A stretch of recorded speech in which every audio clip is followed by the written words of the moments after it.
Hello everyone, Banyuki here again with another video, and today we're going to be discussing the latest purchase. This is the JVC NZ8. It is an 8K projector, and I have connected to it my PC, which has a 3080 Ti, and I am getting the full 8K 60 Hz with E-Shift X.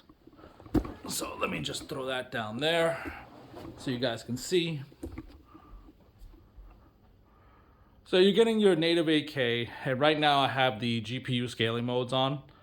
And with that on, you can pretty much send any resolution to it, and it'll upscale it to 8K, 60 Hertz.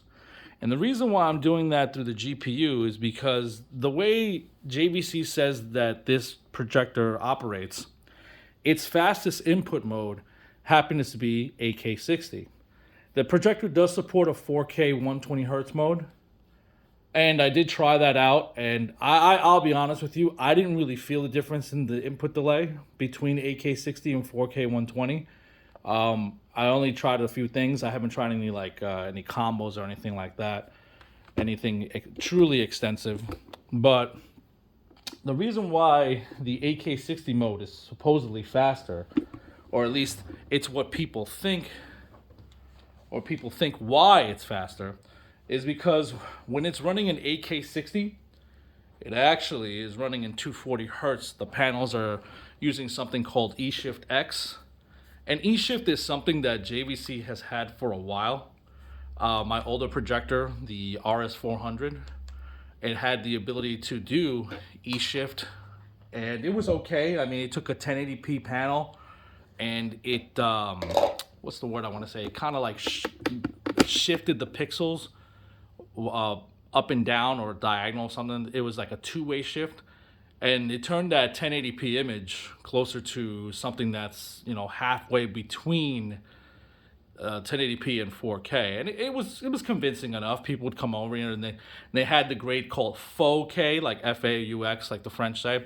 So it wasn't a true 4K, but it looked okay. It looked all right.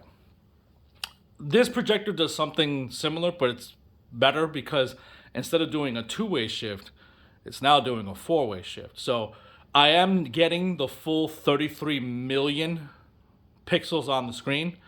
And I'll be honest with you, even at 150 inch, which is what this screen is, it's a 150 inch silver ticket, 1.1 gain. I can't see the pixel grid anymore. I mean, I have to be really, really close, and I don't even see it. So everything looks fine on my end. I'm getting the full 444 12-bit. There's been some contention online whether or not it's processing it out through the projector. Yeah, it accepts the signal, but is it actually working? And I'll be honest with you guys, it looks like it's working to me. Hopefully other people can come on and chime in and say, hey, yeah, I'm getting the 444 as well. But in terms of what this channel provides, we go into more video games and retro stuff. So I'll leave the video files and let them figure this all out. I mean, I'm just going to shoot this up here, and everything looks fine here in the text. So I don't have any issues with chroma, at least from what I'm seeing. Maybe I'm missing something. But I'm using GPU scaling to play my games because even with DLSS, that's not as prevalent as I'd like it to be. There's only maybe about 10 games in my library that use DLSS. So how am I getting that 8K is I have to do some trickery here. It's not really trickery. It's something that people have been using for a while. I just go over to, it's this setup here, and then when I'm doing my scaling, I'm going from display to GPU. And here. So let's get this over here so you guys can see it better. Yeah, right there. You can see, and it'll basically take any resolution. I've tried 1440p, I've tried 1080p, and what happens is now it looks different in the setup here. So any resolution you're sending to it, it maintains that 4K. I mean, excuse me, it maintains that 8K. So let's try a game real quick. I'm gonna turn the volume down. Just give me a moment as I turn this down. We like to blast the music in in this house. But I was trying out Dead or Alive. That does not have an 8K mode. I was trying out King of Fighters 13. That also does not have an 8K mode. Mass Effect Legendary Edition, I tried Mass Effect 2. That does have a 8K mode, and it looks stellar. I was a little worried about the frame rate because the 3080 Ti that I have is a Founders Edition, and it only has a 12 gig RAM buffer, so I was a little worried about that. But it seems to run it fine. I mean, I only play like a mission or two, and I was like, oh, this actually looks pretty good. But yeah, the NZ8, just doing some combos, just some light stuff in King of Fighters 13 at 8K 60. And as you can see here, it hasn't changed. It's been the same. So GPU scaling is doing what it's advertised to. It's taking this 1440p signal and it's upscaling it to 8K. So the projector is once again in its fastest mode. JVC has announced that 8K is supposed to be sub 10 milliseconds, so that's about a little bit over half a frame in 60 hertz. And 4K 120, unfortunately, for whatever reason, is significantly slower, around 20 millisecond or sub. They said it's like sub 20 millisecond, which at 120 hertz is about over 2 frames. So depending on what you want to do, I will say this. Motion resolution. I went to Blurbusters and I did my testing there just to take a look and see. 8K 60 looks good. I would say it's very comparable to motion resolution at my OLED at 60 hertz.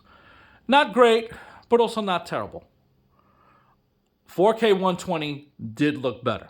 So it's going to be up to what people want to use. The nice thing is you do have the option.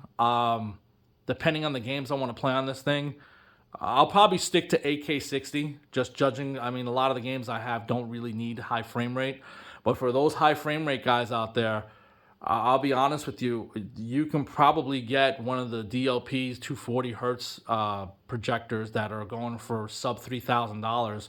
You get your laser, you get all the good stuff that you're supposed to get with the long life. And you might be better off doing that. So I'm not regretting it, of course, because I use my projectors more. I mean, I got a dedicated room here, so I definitely use it more than just video games. So for movies, it looks pretty good. This video is not about that, though. I mean, there's going to be tons of other content creators out there talking about the JVC laser line and what they could do for cinema. I will say it looks very impressive to me, and it makes me think that maybe my OLED is now obsolete. Well, not obsolete, but basically that becomes like my daily driver now. So it's just like, it's like I would baby the OLED, be like, oh, I'm not going to use it that much because of it's OLED. I don't want to burn it. Now it's like, I'll just burn the hell out of it. I don't really care anymore. I got this. But yeah, the colors are popping. I mean, it looks really good. I did color calibrate my HDR mode. Just to make sure that everything was good. What's nice about these JVCs is that they have their own tone mapping, and you can go frame by frame, so that's really nice. A lot of other projectors don't have that ability. You have to get an external processor, so JVC does give you that. I'm going to do more videos on this projector, but I'm just showing you right now how it looks with motion. It looks very good. Colors pop. Contrast is, a staple, 80,001. I don't know what I'm reading here, but it looks pretty dark, significantly darker than my gaming projector that I had before this. So it's a good purchase. It's not cheap. If you guys look online, I paid about MSRP, but I was able to get a deal on some other stuff because I traded some stuff in. So it does hit hard on the wallet, but so far it's very good. Motion resolution is decent. Colors are great. Oh, one of the big things, and this is going to really speak to a lot of the projector owners out there. One of the biggest things that I love about this projector is its time to sync. I'm telling you from experience, my old JVC RS400, every time a resolution changed, you're looking at like 20 to 30 seconds for it to sync back up. And as you Windows users will know, there'll be like a confirmation window, and sometimes you really got to rush to hit it, or you got to play around. It was a mess. This thing syncs in about a second. So I don't know if that's because it's laser, or because of better tech, or it's because HDMI 2.1. I don't know. But I could tell you from experience, That right there alone, I mean, I don't know if it was worth 15K, but that right there alone was a big, big upgrade for me because I like to play with different resolutions and obviously have a lot of retro stuff. So I did purchase an HD Fury VRR that's supposed to have upscaling and it's supposed to be quick. It's supposed to be around 3 millisecond. Unfortunately, my receiver, which is an X6300, does not support. I mean, it was made like 5 years ago, so it doesn't have an AK60 output. The VRR is supposed to. I hope I'm saying that right. I don't know, but it's the HD Fury, and yeah, I plan on putting the OSSC on there. Mr. FPGA is going to be on there.